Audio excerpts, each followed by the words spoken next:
નમસ્કાર મિત્રો, જો તમારે ગુજરાતના એવા અમદાવાદ શહેરથી હવે જો તમે સફર કરીને દિલ્હી જવું હોય તો અમદાવાદથી ચાલતી રાજધાની એક્સપ્રેસ એ તમને હવે અમદાવાદના એવા કાલુપુરથી ચાલતી જોવા નહીં મળે, કેમ કે રીડેવલપમેન્ટના કન્સેપ્ટના કારણે આ રૂટ ચેન્જ કરવામાં આવ્યા છે, જેમાં આ કાલુપુર રેલવે સ્ટેશનનું પણ એ રૂટ ચેન્જ કરી દેવામાં આવ્યું છે. એટલે તમને હવે દિલ્હી માટે ચાલતી આ રાજધાની એક્સપ્રેસ એ કાલુપુર રેલવે સ્ટેશનના નજીક આવેલા એવા સાબરમતીથી ચાલતી જોવા મળશે.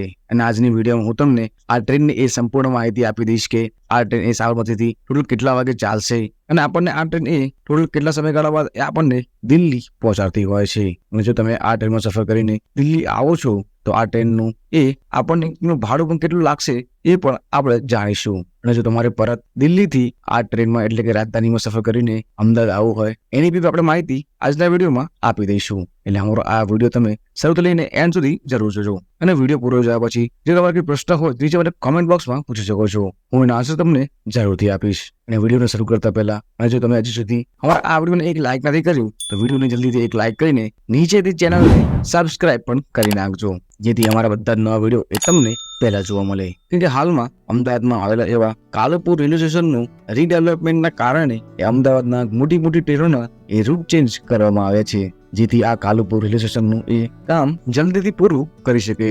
અને વાત કરું આ ટ્રેનની તો હવે આ ટ્રેનનું નામ તમને સાબરમતી ન્યૂ દિલ્હી રાજધાની જોવા મળશે. અને વાત કરું આ ટ્રેનના ટાઈમિંગની તો અને હવે આ ટ્રેન એ સાબરમતીથી રાત્રે 7:05 ચાલશે એ દિલ્હી માટે. એ ટોટલ 12 કલાક અને 25 મિનિટ પછી આપણને ન્યૂ દિલ્હી સવારે 7:30 જ પહોંચાડશે. અને આ ટ્રેનની બીજી વસ્તુ એ કે આ ટ્રેન તમને અહીંયા અઠવાડિયામાં રોજ ચાલતી જોવા મળી જશે. તમે આ ટ્રેનમાં ક્યારે પણ સફર કરીને આરામથી એ ન્યૂ દિલ્હી આવી શકો છો.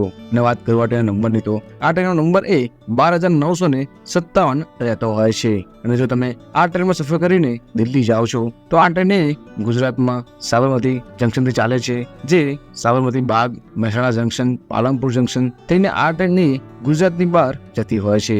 અને આ ટ્રેન એક ગુજરાતની બહાર એ આબુ રોડ, ફાડલા, Ajmer junction, Jaipur junction, Gurgaon junction, Delhi cantt અને ન્યૂ દિલ્હી જતી હોય છે. અને આ સુપરફાસ્ટ રાજધાની ટ્રેન એ ગુજરાતમાં ખાલી માત્ર ને માત્ર 3 જિલ્લા સ્ટેશનો ઉપર આવતી હોય છે, જેમાં પહેલું છે મહેસાણા જંકશન. અને આ ટ્રેન એ મહેસાણા સાંજે 7:55 જ આવતી હોય છે.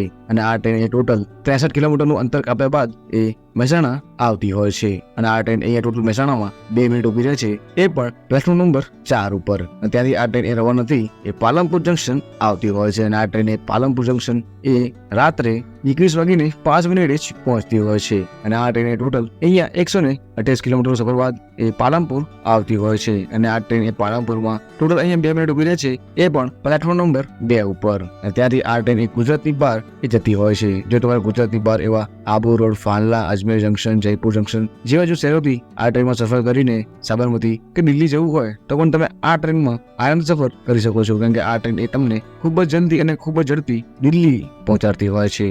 અને વાત કરું આ ટ્રેનમાં ટોટલ કોચીસની તો તમને આ ટ્રેનમાં ટોટલ એ 3 પ્રકારના કોચ અહીંયા તમને જોવા મળતા હોય છે. અને આ ટ્રેનમાં તમને એ સ્લીપર ક્લાસનો કોચ જોવા નથી મળતો, કેમ કે આ ટ્રેનમાં તમને ટોટલ ખાલી એ 3 ટાયર એસી, 2 ટાયર એસી અને અહીંયા ફર્સ્ટ ટાયર એસીના ટોટલ 3 જ કોચ અહીંયા હોતા હોય છે. અને વાત કરું આ ટ્રેનમાં એ કોચ પોઝિશનની તો આ ટ્રેનમાં ટોટલ એ તમને અહીંયા ટોટલ એક ફર્સ્ટ એસીનો કોચ જોવા મળે છે, 5 જેવા 2 ટાયર એસીના કોચ જોવા મળે છે. અને અહીંયા ટોટલ 3 ટાયર એસીના 12 કોચ તમને અહીંયા જોવા મળતા હોય છે. અને આ 3 કોચમાં તમને જેવી કોચ અનુકૂળ લાગે તમે એમાં સફર કરીને આરામથી એ દિલ્હી આવી શકો છો. જો તમે આ ટ્રેનમાં સફર કરીને દિલ્હી જાઓ છો તો આ ટ્રેનની એ સ્પીડ એ સૌથી ફાસ્ટ રહેતી હોય છે. એટલે કે આ ટ્રેનની એ એવરેજ સ્પીડ 75 કિલોમીટર અને મેક્સ ટુ મેક્સ સ્પીડ એ 130 કિલોમીટરની રહેતી હોય છે. એટલે આ ટ્રેન એ તમને ખૂબ જ ઝડપી એ ન્યૂ દિલ્હી કે ઓલ્ડ દિલ્હી પહોંચાડતી હોય છે. અને તમે જોઈ શકો છો આ મેપમાં આ ટ્રેનની ટોટલ અમદાવાદથી ચાલે છે, જે ગુજરાતમાં Mehsana, Palanpur junction, Abu road, Falna junction, Beawar junction, Ajmer junction, Jaipur junction, Gurgaon junction, Delhi cantt, new Delhi માત્ર આટલા શહેરો પરથી જ આ ટ્રેન ચાલીને દિલ્હી આવતી હોય છે.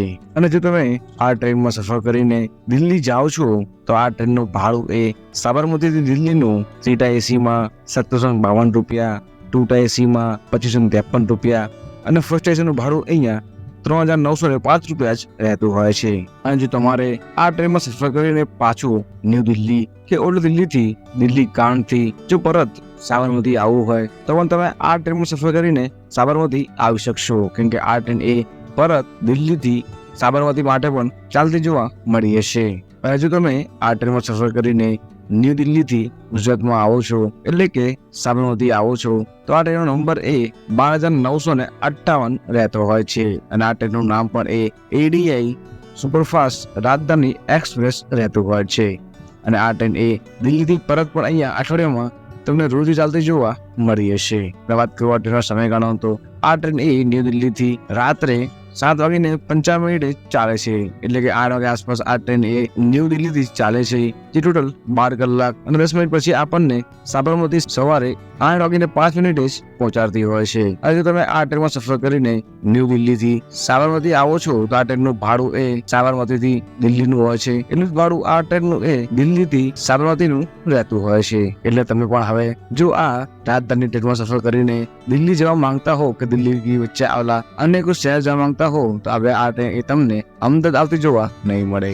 એ બાબતનું તમારે એ ધ્યાન રાખવું પડશે. એટલે જ્યાં સુધી આ અમદાવાદનું આ કાલુપુર રેલવે સ્ટેશન ડેવલપ નહીં થાય ત્યાં સુધી આ ટ્રેનો મારા ખ્યાલથી આ સ્ટેશનો ઉપર તમને આવતી જોવા મળશે. અને અમારો આ વિડીયો તમને થોડોક પણ યુઝફુલ લાગ્યો હોય તો અમારા આ વિડીયોને એક લાઈક કરીને નીચેથી ચેનલને સબસ્ક્રાઇબ કરવાનું બી ના ભૂલતા. હું તમારા માટે આવી જ અવનવો વિડીયો લાવતો રહું છું.